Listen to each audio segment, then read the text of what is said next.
जैसे कि दोस्तों मैं आप सभी को BHU BSc एंट्रेंस एग्ज़ाम की तैयारी करा रहा हूं और मैं आपको केमिस्ट्री से रिलेटेड चैप्टर वाइज जितने भी टॉपिक हैं उनको सॉल्व करा रहा हूं। और हमारा जो आज का टॉपिक है वो है केमिकल बॉन्डिंग। तो इस वीडियो में हम केमिकल बॉन्डिंग के जितने भी टाइप्स हैं, चाहे वो आयनिक बंध हो, सहसंयोजक बंध हो, उपसंयोजक बंध हो, मॉलिक्यूलर ऑर्बिटल थ्योरी हो, हाइब्रिडाइजेशन हो या फिर वेस्पर थ्योरी, जिससे कि अनेक क्वेश्चन पूछे गए हैं आपके एग्ज़ाम में। तो केमिकल बॉन्डिंग में बहुत सारे टॉपिक हैं जिससे कि ढेर सारे क्वेश्चन पूछे जाते हैं और कम से कम आपके एग्ज़ाम में इससे 4 नंबर के क्वेश्चन पूछे जाते हैं। तो कुल मिलाकर ये वीडियो आपके लिए मोस्ट इंपॉर्टेंट होने वाला है। हर एक क्वेश्चन मोस्ट इंपॉर्टेंट है और आपसे ये रिक्वेस्ट है कि जितने भी क्वेश्चन हैं आप उनको अटेम्प्ट करिए, उनको सॉल्व कीजिए। तो आइए वीडियो को स्टार्ट करते हैं। और हमारा सबसे पहला क्वेश्चन है असत्य कथन है। आपको रॉन्ग स्टेटमेंट इसमें से देखना है, यानी कि इसमें जो 3 सही हैं, 1 गलत है, वही आपको बताना है। यानी कि जो रॉन्ग पॉइंट है उसको टिक करना है और वही आंसर में आपको मेंशन करना है। तो पहला ऑप्शन कह रहा है कि निर्जल AlCl3 सहसंयोजक पदार्थ है।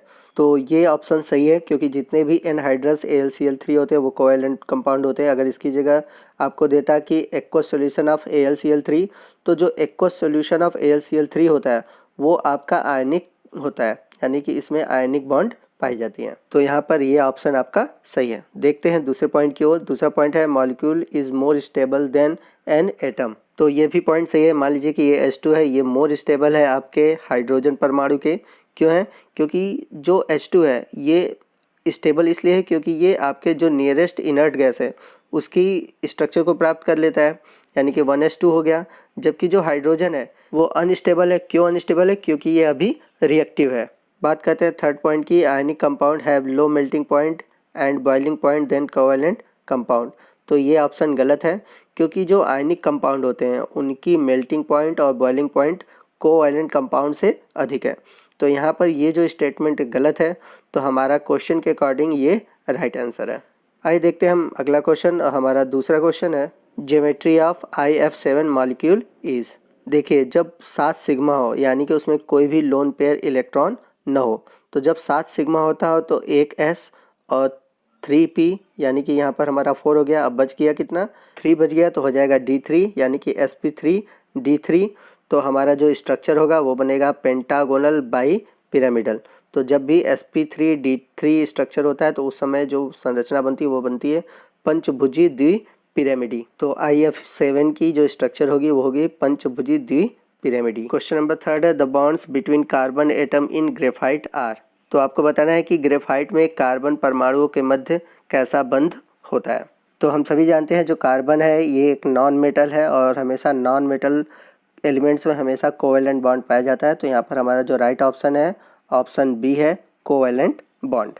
अगला क्वेश्चन है क्वेश्चन नंबर 4 है एल्कोहल का क्वथनांक ईथर से अधिक होता है, यानी कि the boiling point of alcohol is higher than ether. तो आप सभी ने हाइड्रोजन बंध पढ़ा होगा। हाइड्रोजन बंध क्या होता है? आप पढ़ा होगा कि जब फ्लोरीन के साथ, ऑक्सीजन के साथ या फिर नाइट्रोजन के साथ हाइड्रोजन जुड़ता है। जैसे कि अगर मैं बात करूँ HF के साथ या फिर OH यानी कि H2O के रूप में, और या फिर नाइट्रोजन के साथ अमोनिया के रूप में, तो ये हमारे हाइड्रोजन बॉन्ड हो गए। तो सबसे जो स्ट्रॉन्गेस्ट हाइड्रोजन बॉन्ड होगा वो HF में होगा और सबसे जो वीक होगा वो अमोनिया में होगा। और HF से ज़्यादा लिया जाए तो सबसे ज़्यादा पाया जाता है KHF2 में।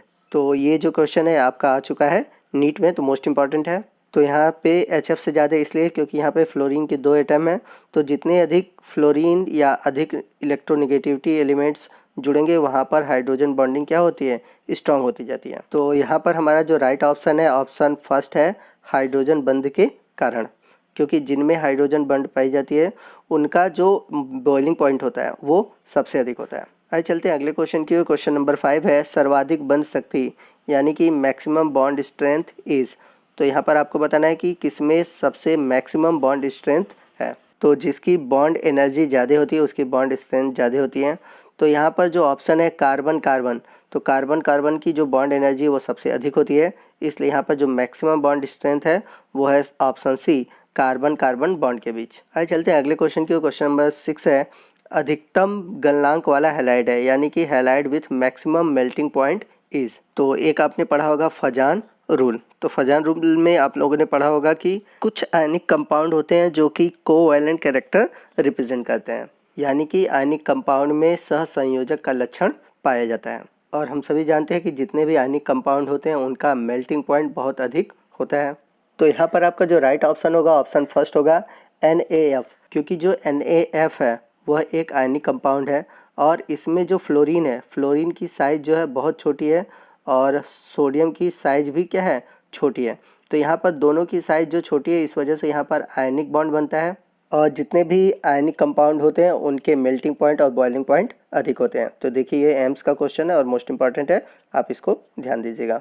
बढ़ते हैं अगले क्वेश्चन की ओर। क्वेश्चन नंबर 7 है the geometry of ammonia molecule is. तो सिंपल सा क्वेश्चन है, राइट ऑप्शन है ऑप्शन डी पिरामिडल, और पिरामिडल ऑप्शन न हो तो एक ऑप्शन और होता है डिस्टॉर्टेड टेट्राहेड्रल।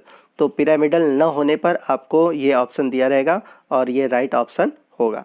तो हम सभी जानते हैं कि जो नाइट्रोजन होता है उसके पास लोन पेयर ऑफ इलेक्ट्रॉन होता है और लोन पेयर इलेक्ट्रॉन के कारण इसकी जो साइज़ और शेप होती है वो चेंज होती रहती है, इसलिए इसकी जो स्ट्रक्चर होती है वो कहलाती है डिस्टॉर्टेड टेट्राहेड्रल, यानी कि विकृत चतुर्भुजीय संरचना।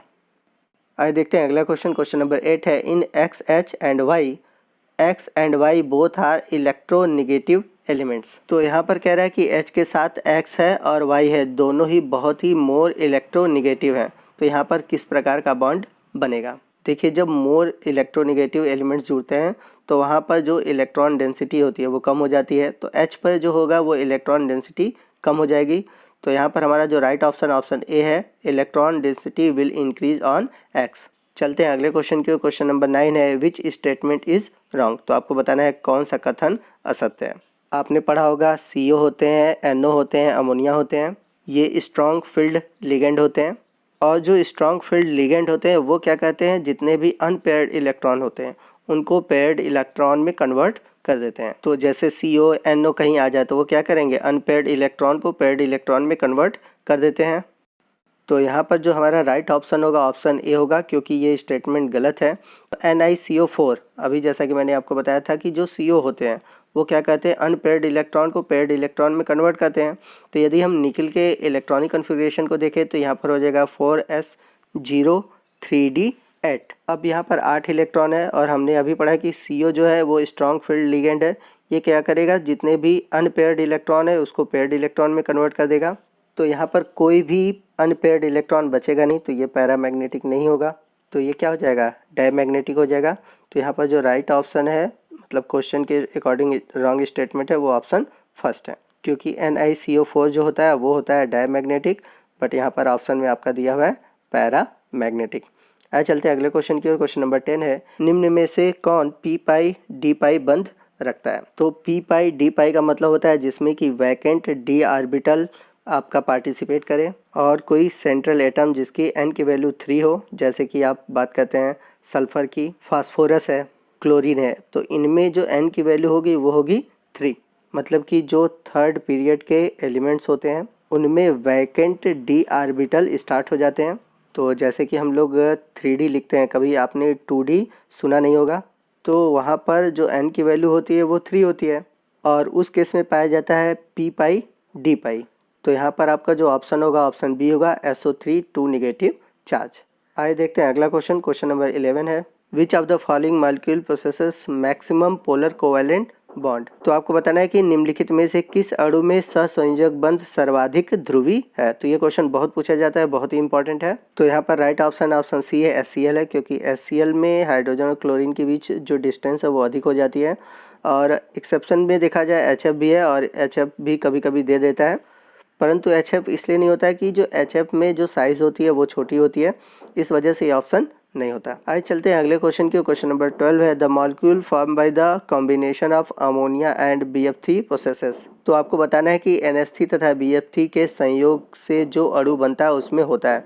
तो हम सभी जानते हैं कि इनके बीच बनता है कोवैलेंट बॉन्ड, क्योंकि जो अमोनिया होता है उसके पास लोन पेयर ऑफ इलेक्ट्रॉन होते हैं जो कि BF3 को देता है, जिसके कारण इनके बीच कोवैलेंट बॉन्ड बनता है। तो दोस्तों आज के वीडियो में बस इतना ही, मिलते हैं अगले पार्ट में। अगले पार्ट में हम केमिकल बॉन्डिंग से जुड़े हुए जितने भी टॉपिक है, जितने भी क्वेश्चन हैं उनको डिस्कस करेंगे। और जैसा कि मैंने आप सभी को बताया कि हर एक क्वेश्चन को जब भी मैं सॉल्व कराऊंगा उसको एक्सप्लेन करते चलूँगा। तो आने वाले वीडियो में हम केमिकल बॉन्डिंग से जितने बचे हुए क्वेश्चन को उनको सॉल्व करेंगे। तो आज का वीडियो आपको कैसा लगा आप हमें कमेंट करके ज़रूर बताइएगा। अगर वीडियो अच्छा लगा है तो ज़रूर लाइक कीजिएगा। कोई भी डाउट हो आप हमसे कमेंट करके पूछ सकते हैं और बने रहिए हमारे चैनल के साथ ऐसे ही वीडियो के लिए। मिलते हैं अगले वीडियो में, तब तक के लिए जय हिंद, जय भारत।